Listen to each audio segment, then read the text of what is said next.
Hello, and welcome to Leadership PRN. This is the Dalhousie Faculty of Medicine podcast for leaders both established and emerging. My name is Dr. Lara Hazelton. I'm a psychiatrist and one of the co-directors of faculty development here at the Faculty of Medicine. Today, I'm very pleased to welcome to the show Dr. Jacqueline Torti. Hi, Jacqueline. Hi, Laura. Thanks so much for having me today.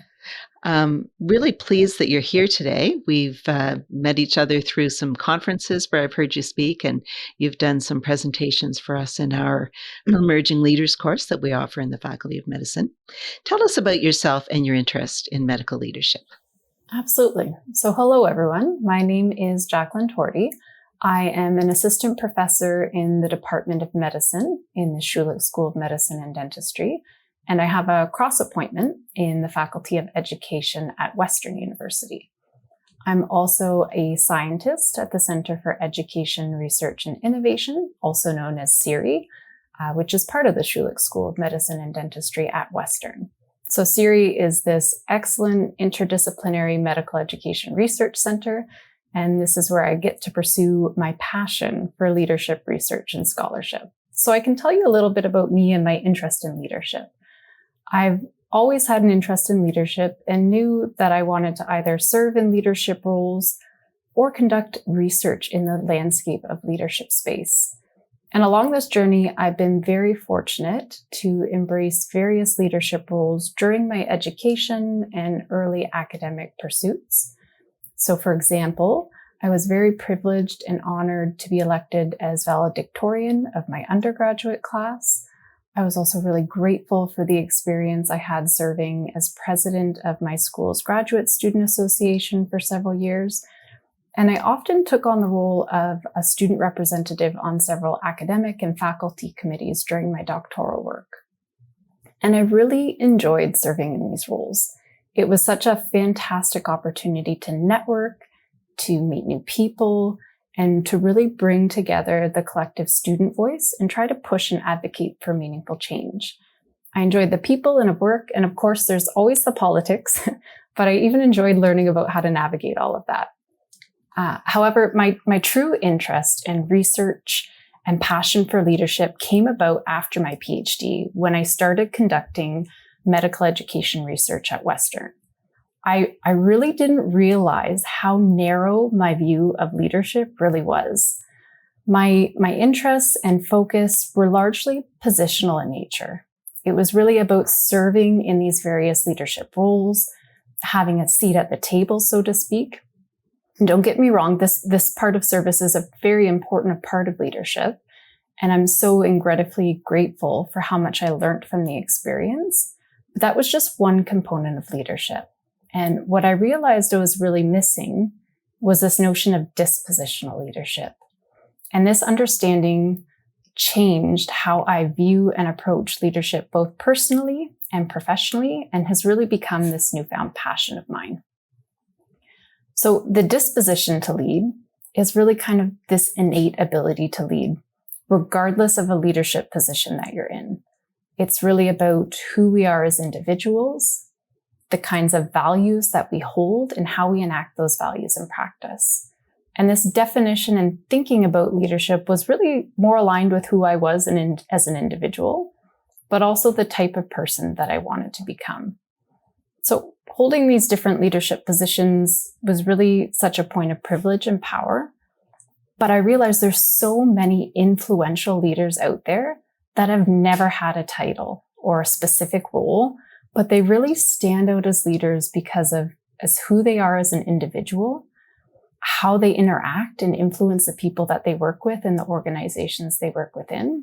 And we all know that individual when we see them. They're kind of this charismatic, kind, compassionate, humble. They're collaborative and fair, but they also have this passion and this drive about them. So in my mind, these are really the true leaders. And this is where my interest and my passion in leadership education and scholarship lie. And this notion of the disposition to lead is really what drew me to my interest in character-based leadership. So that's interesting. There's a lot there that we could talk about. Thinking about dispositional leader, do you think of this as as sort of the interest in leading or a tendency to want to lead, or is it more than that? I think it's a little bit of both. It is that, but it's also more than that. I think oftentimes individuals that have this disposition to lead sometimes don't even recognize themselves as leaders, whereas others would very easily point them out as a leader in their field or amongst the team. And so sometimes they do have this awareness and this knowledge about their leadership capabilities, but I often find that these individuals don't even really see themselves that way. I think so much of it is about who they are as a person and how they interact with the people around them and engage them in really meaningful ways. They find ways to value others that they work with and make those values known to them and to the rest of the team. And I think they just have this really innate ability to bring people together and to inspire people. I was at a meeting the other day. Someone was talking about the leaders that step forward sometimes are not the leaders who would be the best leaders. So thinking about what you're saying, it sounds like there might be some, and I think that maybe is referring to formal leaders. It sounds like there's a lot of people maybe who are informal leaders that maybe don't step forward, maybe don't see themselves as leaders, but have a lot of influence. Is that what dispositional leadership would be?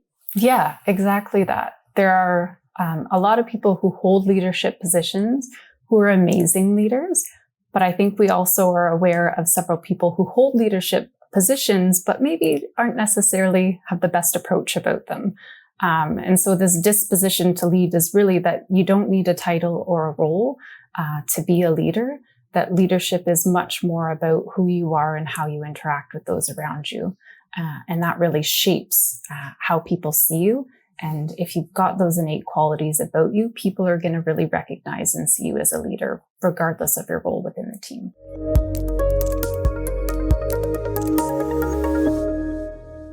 One of the things I've heard you speak about is character-based leadership. So can you tell us what is that in the medical context?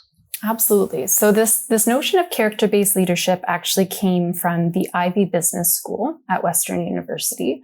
And these brilliant researchers at Ivy, including Mary Crossan, Gerard Seitz, and Jeffrey Gans, developed this leadership model. So character-based leadership is kind of just as it sounds. It's about leading with character.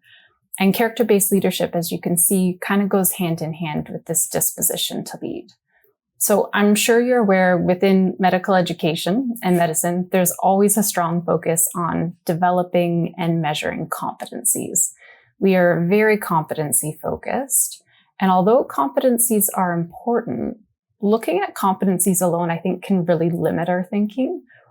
And this is true of many facets of medicine, including leadership. So character-based leadership is a conceptual leadership framework that really kind of moves beyond those cognitive competencies and really articulates dimensions of character that promote effective leadership. There are a wide range of character attributes as part of this model, and they include things like transcendent, so being appreciative and inspired, drive, having that passion and that vigor, collaboration, being cooperative and open-minded, humanity, a sense of compassion and empathy, humility, it's about being kind of vulnerable and self-aware, integrity, being transparent and consistent, temperance, being, a calm and composed, collected individual, justice, having that sense of social responsibility, accountability, so really taking ownership and responsibility, and courage, being brave and having a sense of resilience. And now I listed a lot of different character dimensions, so it's certainly not about achieving perfection or striving perfection in these areas, but it's learning about your personal strengths and weaknesses and really how to balance them. So how to be self-reflective and to really push yourself to grow in the areas that need your attention. And the beautiful thing about character is character-based leadership as a conceptual leadership framework is that it's all about striking that balance. And so you can have too much or too little of a good thing. So for example, giving you a personal example, I consider myself to be a very temperate individual. I'm often seen as kind of the calm and collected one. I have a fair amount of patience and understanding, and I tend to sit back and I'm very careful about when and how I engage with others. So I'm very high in temperance, but having too much of this can be a bad thing, right? So, I might miss opportunities or be perceived to have a lack of spontaneity as a result. But I also recognize character traits that I'm not really well versed in. So for example, I don't really consider myself a courageous individual. In some settings, in some circumstances, I really kind of lack confidence. So where others step up and are really brave, I'm often in awe of just how they put themselves out there. Whereas I might be one to hold back a little bit more, and that can hold me back. So character-based leadership is really all about developing yourself and developing others to really balance those different dimensions and lead with character. So it's interesting as you're talking, because I think sometimes when we think of character, it seems like that would be sort of immutable. The personality that you have, maybe not something that you would change, but it sounds like this would be something that you could learn or that you could develop. Is that true? Absolutely. Yeah, there's been so many empirical research studies to show that character is something that we can teach and develop and grow. And I think that's the beautiful thing about it, is it's really this kind of lifelong process. And if you're open to it, I think that's a big part of it, being open to it. There are so many wonderful and knowledgeable resources available to you to help you really build and develop those character strengths. So it is something that we want to teach. And within the medical education field, we're really working on trying to integrate character-based leadership as part of that. So I was really first introduced to this notion of character-based leadership when I was working as a research associate alongside Doctors Nabil Sultan and Wael Hadra. And they sought out to explore healthcare providers' perceptions of what makes a good physician leader. And we analyzed the results of a qualitative study. We conducted qualitative interviews and used character-based leadership as kind of a theoretical framing to look at the results. And essentially what we found is that healthcare providers felt that the most effective physician leaders are those that lead with character. So they talked about you could be the most skilled surgeon out there. You could be the most knowledgeable nephrologist in the field. But if you lack this ability to be humble, to be compassionate or collaborative, you're not going to be seen by others in the healthcare team as an effective leader. So essentially, when it comes to physician leadership, character really matters. And so we took this work and we thought, there's this beautiful conceptual leadership framework out there that exists. We know that character is important for physician leadership. So how can we integrate this within the medical education setting? So we piloted our first character-based leadership course in postgraduate medical education. So we ran a pilot course. We had about 30 residents enrolled, as well as 5 faculty mentors. And the goal of the course was really to embed leadership competencies from a character lens and provide residents with a safe space to really reflect on and develop their character as part of this course. And how did that go? It went wonderfully. It was such an amazing experience, both from the perspective of running the course, the mentors that were involved in supporting the residents throughout the course, and the residents themselves. Of course, with any first course offering, there's hiccups in terms of things that you might do differently next time. But the overall sense that we got from the participants in the course was that in the residency program, there is not really the place, the space, or the time to actually think and reflect on these types of things and share, really vulnerable insights about developing your own character and dealing with situations that really pressure you to enact that character in practice. It can be really easy to think about being a courageous individual when it's easy to be courageous. But in medicine, so many of these residents talked about these situational pressures where there's such an immense challenge put in front of them that it really became complicated and challenging to really enact their character in practice, to really make sure that their values align with their actions when it's not always easy to do that. And so this course really offered the opportunity and the space for them to talk about this collectively as a group and to work through these scenarios together. And the residents left the course feeling like they finally had the opportunity to share some things that they've been thinking about for a while, but haven't had the safe space to talk about.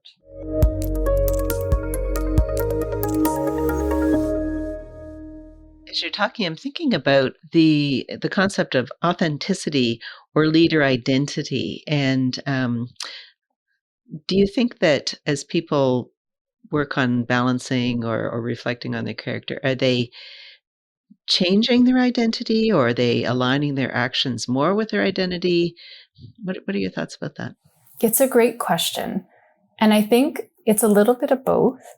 I think one of the important things about approaching character-based leadership is really taking that time to think and reflect about who you are as an individual and the values that you hold. We often, go into medicine or academia with a particular set of values, and we start off that way, but we often don't take the time to sit back and reflect and think about, what are my values now? Your experiences change, your identity changes, the role that you have changes, the teams that you work with, the experience that have shaped you. And so I think that's a huge component of it. It is really taking that time to be self-reflective, to think about the values that you want to hold as an individual, and to figure out ways to actually move forward with enacting those values in practice fairly consistently. And that takes time and effort. And so I think it is a little bit of both. It's about figuring out who you are. And I mean, as with anybody, there's always room for growth. There's no such thing as perfection. And I think we all strive to be better human beings, better leaders, better teammates, better educators. And so I think there's this sense of this is who I am, and making sure that the way you act aligns with that, but also this is who I am and this is who I'm striving to become. It's interesting. It reminds me, I'm a psychiatrist, it reminds me of dialectical behavioral therapy, where people learn that I'm doing the best I can and I'm going to do better. Absolutely. I would say it's much the same way here. How can listeners learn more about character-based leadership? So if you're interested in character-based leadership, you can check out the book by the researchers at Ivy. It's called Developing Leadership Character. And there are also a lot of really other great books out there, not necessarily on character-based leadership per se, but that really include aspects of character and leadership. And this would be things like The 7 Habits of Highly Effective People, Practical Wisdom, and that's by Barry Schwartz and Kenneth Sharp. And if you're interested in learning about character-based leadership in the medical education landscape, you can check out my Google Scholar profile under Jacqueline Torti, or that of my colleagues, Nabil Sultan and Wael Hadara. We publish some really interesting work in this area. And I also think on, a personal note, there's ways to think about practicing and embedding character into our everyday lives. And I think there's kind of 2 ways you can do this. The first is through mentorship. So I think it's really important to seek out mentorship from individuals who have that leadership ability that you would like to emulate. For instance, for myself, I consider Lorelei Lingard to be one of the most profound mentors I've had. She's so incredibly driven, just strives for this level of excellence. She's incredibly motivating, authentic, transparent, just has this integrity about her. And so I learned so much by working and researching with her. So I think if you can find a person who has those leadership characteristics that you want to emulate, spending time with them, seeing how they work and interact with others, asking for guidance and support, there's always the opportunity to learn. And then, as I mentioned, I think one of the other ways that you can think about embedding character into your everyday life is through this self-reflection. It's really all about kind of introspection and really taking the time to reflect. So taking the time to assess your strengths and your weaknesses, figure out what areas you want to grow in, and then actually make a deliverable plan to develop and work on those. And as I mentioned, taking the time to really reflect on your core values as an individual, but also, depending on the context, the values of your team, your department, and finding ways to enact those values. In medicine and in life, there's always going to be these situational pressures put on us that are really going to test our character. And it's really about trying to stay true to who you are in those moments. So I mentioned, it's easy to be and espouse to be accountable, but it's another thing to really be accountable when it's not easy to take ownership when you've made a mistake, for example. So it's really this lifelong journey. And I think the more that we can take time to reflect, the more we'll notice opportunities for growth.